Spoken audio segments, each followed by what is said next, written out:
Okay, this will be a continuation of the message I started with the government that God wants, the government of Christ, the government that wants. Many Christians or many people in the body of Christ have been bombarding prayers on Donald Trump because as a president, and many people are fighting for the Republicans, that is Donald Trump, to win election because he will be a kind of Messiah and do maybe the will of God.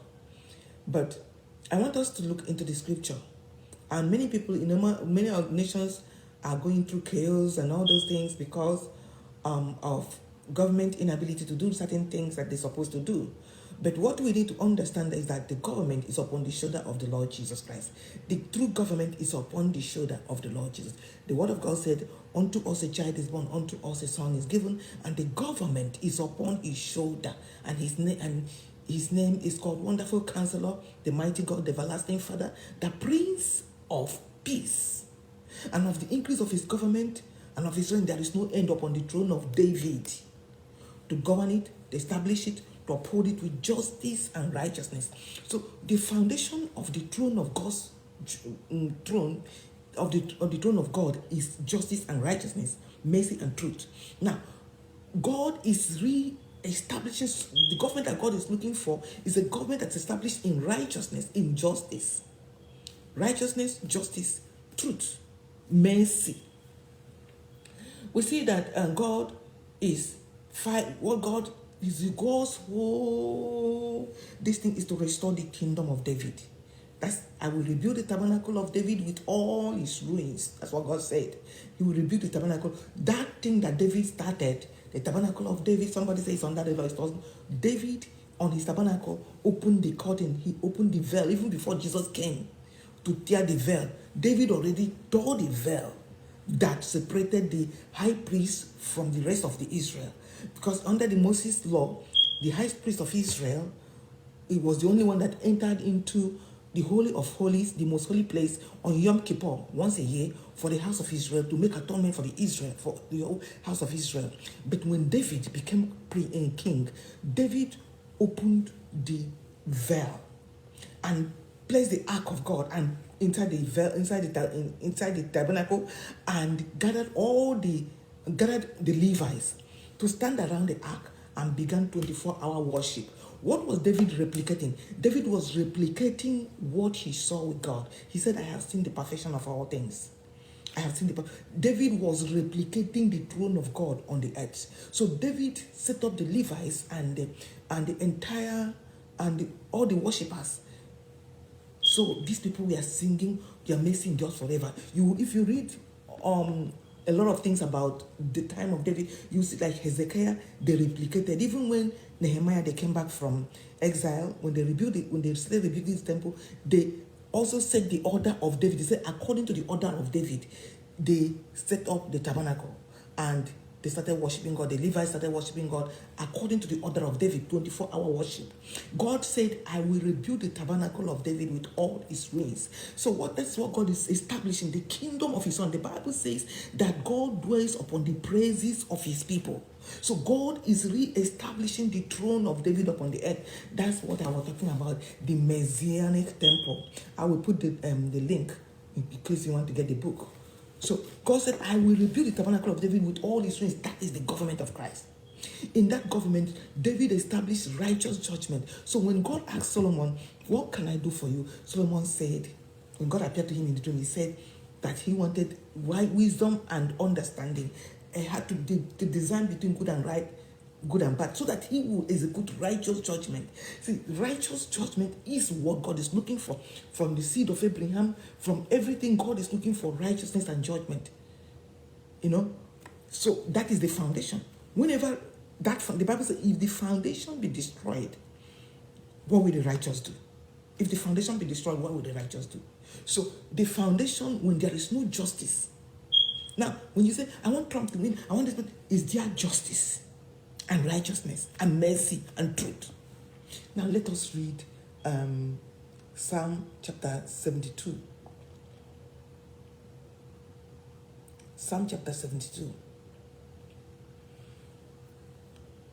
Psalm chapter 70 says, Give thy king thy judgments. That is David's prayer for his son, whoever, because God said that he will set up the seed of David upon the throne of David. So David prayed for that seed. Give thy king thy judgments, O God. That's Psalm 72. And thy righteousness unto the king's son. He shall judge thy people with righteousness, and thy poor with judgment. The mountain shall bring peace. Did you hear that? When there is justice and righteousness, peace will come. The mountain shall bring peace to the people, and the little hills by righteousness. By righteousness and peace and the righteous judgment, peace will come. He shall judge the poor of thy people. He shall save the children of the needy, and shall break in pieces the oppressor. That is what the king will do. The right king will crush the oppressors. The right king will crush the unjust people. The right king will crush the oppressors. And then he said, read it again, verse 4. He shall judge the poor of thy people. He shall save the children of the needy, and shall break in pieces the oppressor. They shall fear thee as long as the sun and moon endure throughout all generations. He shall come down like rain upon the mountains and showers that water the earth. In his days shall the righteous flourish, and abundance of peace as long as the moon endureth. He shall have dominion also from sea to sea and from... So, now, what we are talking about here is David prayed that the king shall execute righteous judgment. Verse 12 to 24 said, for he shall deliver the needy when he cries. When the needy cries, the king will deliver that needy. The poor also, and him also who has no helper. The king will be a helper to him who has no help. He shall spare the poor and needy, and shall save the souls of the needy. He shall redeem their soul from deceit and violence, and precious shall their blood be inside. So the king that will reign, the kingdom that God is looking for, the government will consider the poor, the needy. And when the poor cries, he will hear. And he will save those who don't have any. In the places, judgment for the widow, judgment for the orphans, judgment for the helpless. These are the things that the king will do.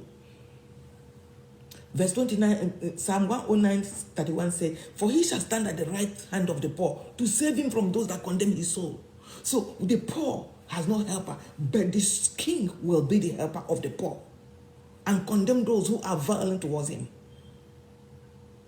So Isaiah 11:4 says, but with righteousness shall he judge the poor, and reprove with equity the meek of the earth. He shall smite the earth with the rod of his mouth, that's the word of God, and with the breath of his lips shall he slay the wicked.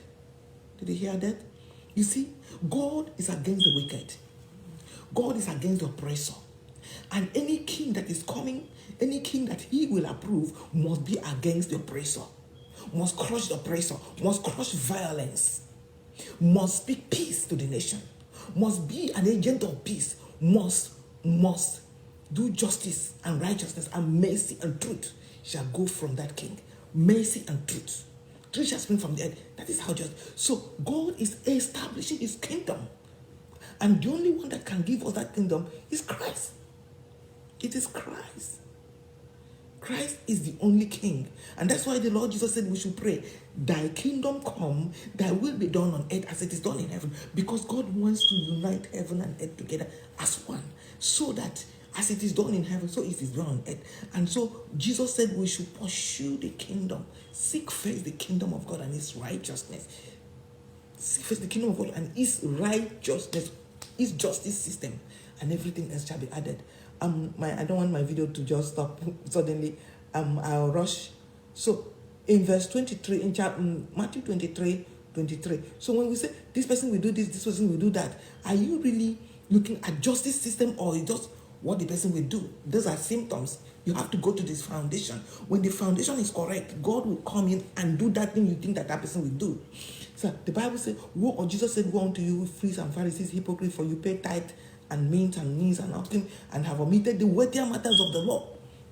These Pharisees were doing everything right, but they omit the weightier matters of the law. What is the weightier matters of the law? Judgment, mercy, faith, justice. These ought you to have done and not live the order. Jesus said you ought to pay your tithe and everything, but you also need to, follow on justice, righteous judgment. See, righteous judgment, mercy, truth. All these things these are the weightier matters of the law. And that's why God said, this person said,